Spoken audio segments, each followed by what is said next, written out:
You have to take the politicalness out of it. I mean, the fact remains is that some disgruntled person walked in and had access to a firearm that he shouldn't have had access to. I don't want to make it political. This is a human issue. Lives were lost. Right now, we are bringing you the very latest as we have learned the names of the victims from the mass shooting in Illinois.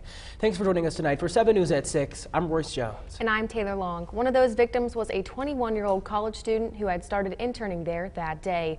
According to police, 45-year-old Gary Martin started shooting after being fired from his job at a Chicago manufacturing warehouse.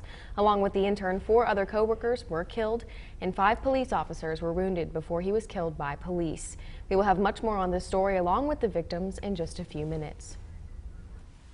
Taking a look across the Buckeye State now, Ohio has some of the lowest gas prices in the country, but they also have some of the worst roads, and apparently the state barely has enough money to repair them. Well, lawmakers are now wondering if adding to the state's gas tax could be the answer. The current gas tax is 28 cents on the gallon.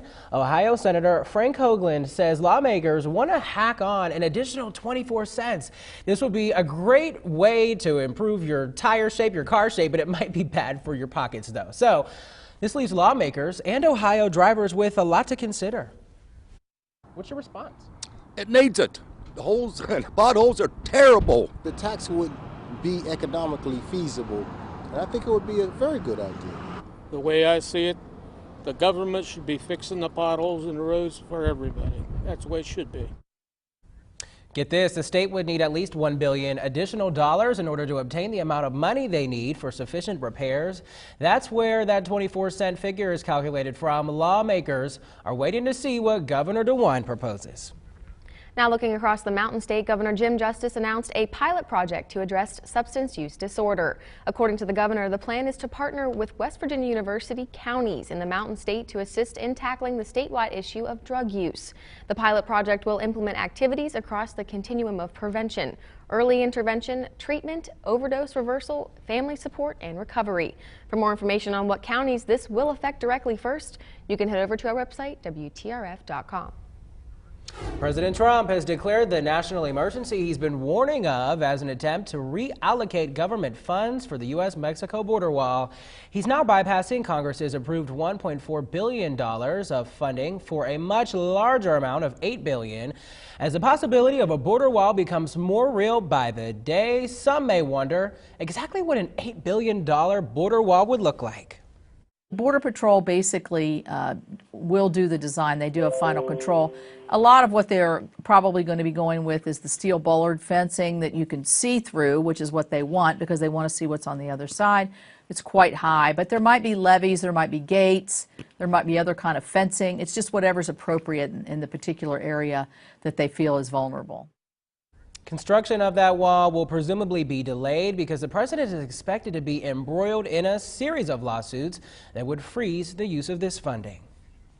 Now, turning your attention to your weather tonight at 6, I'd say it was pretty chilly out there today. Yeah, that's right, and it was a little breezy out there as well. And as we take a live look outside, now we can see that it's pretty clear. But what should we expect throughout the night?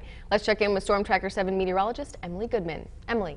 Well, good evening, everyone. Happy Saturday to you. Yeah, actually a decent and nice dry day that we had. However, cloud cover over half of our viewing area. If you lived in our northern counties, you saw nothing but clouds today. If you lived in our southern counties, you saw a good amount of sunshine. So it's kind of a tale of the two areas. Which part did you live in as to which, if you did see some sunshine? Let's take a look at radar right now. Dry conditions still persisting over us right now. We're not going to see any kind of rain, sleet, snow, or anything like that today or tonight. However, tomorrow we're going to start to add that to our weather pattern once again. So we start to see some pretty big changes coming up for the second half of your weekend. Right now, temperatures aren't too terrible. Yes, it is chilly outside, though. 27 degrees right now in Wheeling, 27 also in Steubenville, Cadiz, and Chester due to the cloud cover. But take a look at New Martinsville, Wetzel County right now coming in at 37 degrees because they have seen more sunshine today.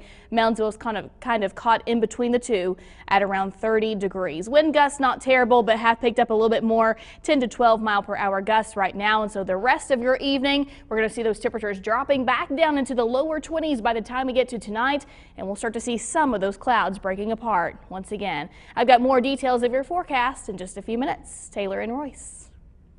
Emily, thanks. New details are emerging about the workplace shooting that left 5 people dead and half a dozen police officers injured in Illinois. Police say the 45-year-old shooter was a convicted felon and should not have been possessing a gun.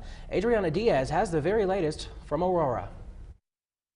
Police say 45-year-old Gary Martin, a 15-year employee of the Henry Pratt manufacturing facility in Aurora, Illinois, had just been fired when he allegedly killed everyone in the room. My understanding from the witnesses is that he opened fire right after the termination. Aurora is requesting as many ambulances as possible for an active shooter with many injuries. The first calls came in around 1:24 p.m. Friday. Officers responded to the scene and exchanged gunfire with the suspect. It took them nearly 90 minutes to track him down. He was in a back machine shop at the very back corner of the building, probably waiting for us to get to him. People who live nearby heard the gun battle. Because it was ta-ta-ta-ta-ta. So, yeah, and it was like in space, and then came another shots. A human resources manager and an intern are among the 5 people killed. 5 police officers were wounded and another received minor injuries. Police say the suspect was a convicted felon, making him ineligible to own a gun.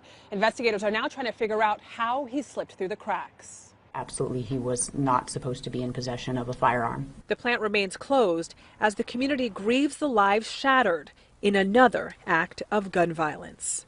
Adriana Diaz, Aurora, Illinois. Police say Martin used a .40 caliber Smith & Wesson handgun with a laser to carry out that workplace massacre. The Seattle General Strike of 1919 was an inspiring moment for change, not only for labor workers, but the entire workforce. Thousands of people, union members, and shipyard workers all standing in solidarity for better labor laws post-World War I. The 100-year celebration of the strike was held recently in Seattle. An Ohio County teacher was invited there for a panel discussion where she discussed last year's West Virginia teacher strike and the progress that can be made when unions forge together. One of the biggest victories that we gained through the teacher strike, and there's one of the, a lot of the topics that I talked about in Seattle, is just this part of being a part of a larger movement now, and being part of the labor movement, and understanding the really key critical piece that teachers and educators can play in that. Jenny Craig and some other Ohio County teachers are heading to Charleston on Monday to observe the legislative process of the very controversial State Senate Bill 451. Today's dry weather made for a nice day to take a jog, walk the dog, or count the birds? Yeah, okay, Taylor. So this morning, Ogilvie invited people to visit their Schrader Center for a morning of bird counting, like you said. It's all part of a 4-day national event called the Great Backyard Bird Count, where people from all across the country document their bird sightings and submit them to the Cornell Lab of Ornithology to analyze how the bird population is doing and what scientists can do to improve the environment we share with our little winged friends. I'm distracted, they're so cute. We have a lot of different kinds of woodpeckers we've been seeing this morning, 5 different kinds of woodpeckers we've seen. We have a white-throated sparrow, which was a very exciting addition to our list. A lot of mourning doves people are probably familiar with. You've probably seen those in the cities as well.